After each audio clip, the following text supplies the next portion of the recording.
Cherpulassery cooperative ഹോസ്പിറ്റലിന്റെയും Adakkaputhur സംസ്കൃതിയുടെയും നേതൃത്വത്തിലാണ് കരുമനാംകുറിശി AUP സ്കൂളിൽ ലോക ജലദിനത്തിൽ ആശുപത്രികളിൽ ഉപയോഗശൂന്യമായ ഗ്ലൂക്കോസ് കുപ്പികൾ ഉപയോഗിച്ച് തൈകൾക്ക് ജലലഭ്യത ഉറപ്പാക്കുന്ന യജ്ഞത്തിന് തുടക്കം കുറിച്ചത്. Cherpulassery cooperative hospital chairman K. Venugopal കണിക്കൊന്ന തൈ നട്ടും ഗ്ലൂക്കോസ് കുപ്പിയിലൂടെ തുള്ളിജലം നൽകി ചടങ്ങ് ഉദ്ഘാടനം ചെയ്തു. ക്രിയേഷനോട് കൂടിയിട്ട് നമുക്ക് ചെടിയെ നട്ടു വളർത്താൻ സാധിക്കും. ആ ചെടി നട്ടു വളർത്തുന്നതോടുകൂടി പ്രത്യേകിച്ച് കാലാവസ്ഥാ വ്യതിയാനം ഇവിടെ പറഞ്ഞു. ആ കാലാവസ്ഥാ വ്യതിയാനം നമുക്ക് തെക്ക് പടിഞ്ഞാറൻ കാലവർഷം, നിങ്ങൾ സാമൂഹ്യ പാഠത്തിലെ 7ാം ക്ലാസ്സിലെ കുട്ടികളൊക്കെ പഠിക്കണം. തെക്ക് പടിഞ്ഞാറൻ 2 കാലവർഷം നമുക്ക് അനുഭവപ്പെടുന്നു. ഒന്ന് കാലവർഷം എന്ന് പറയുമ്പോൾ തെക്ക് പടിഞ്ഞാറൻ കാലവർഷം. സ്കൂൾ തുറക്കുന്ന അവസരത്തിൽ ജൂൺ 1-ാം തീയതി മുതലാണ് അത് നമുക്ക് അനുഭവപ്പെടുക, സെപ്റ്റംബർ മാസം വരെ.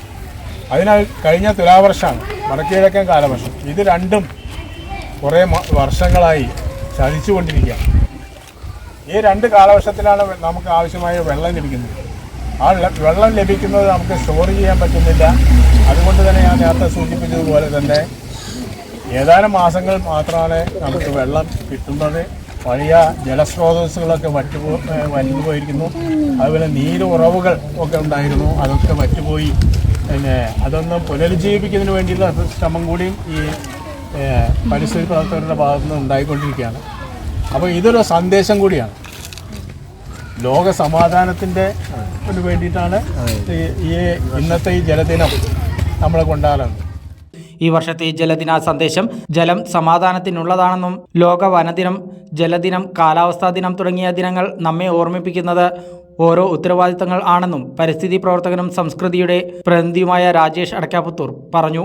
ചടങ്ങിൽ പരിസ്ഥിതി ക്ലബ്ബിലെ 50ഓളം വിദ്യാർത്ഥികൾക്ക് സംസ്കൃതിയുടെ ഈ വർഷത്തെ പൊൻകണി 2024 പദ്ധതിയുടെ ഭാഗമായി കണിക്കൊന്ന തൈകളും അവ നട്ടുനനച്ച് പരിപാലിക്കുന്നതിനായി ഗ്ലൂക്കോസ് കുപ്പികളും വിതരണം ചെയ്തു. വൃക്ഷത്തൈ വിതരണം K. ജിതേഷ് നിർവഹിച്ചു. പ്രധാനാധ്യാപിക മീര, അധ്യാപകരായ വിധു K. നന്ദൻ, CS പ്രതീഷ, അനിത മോൾ, ഫസലുർ റഹ്മാൻ, ഫൈസൽ, ആശുപത്രി ജീവനക്കാരനും സംസ്കൃതി പ്രവർത്തകനുമായ ഗോവിന്ദൻ വീട്ടിക്കാട്, മറ്റു സംസ്കൃതി പ്രവർത്തകരായ രാജേഷ് അടക്കാപുത്തൂർ, UC വാസുദേവൻ, KT ജയദേവൻ, സത്യൻ ചെർപ്പളശ്ശേരി, സനിൽ കളരിക്കൽ തുടങ്ങിയവരും പങ്കെടുത്തു. മലബാറിലെ ഏറ്റവും വലിയ കണ്ണാശുപത്രി ജനങ്ങൾക്കായി ഇതാ മിഴി തുറക്കുന്നു. Abhay eye hospital, opposite KSRTC bus stand, Perinthalmanna.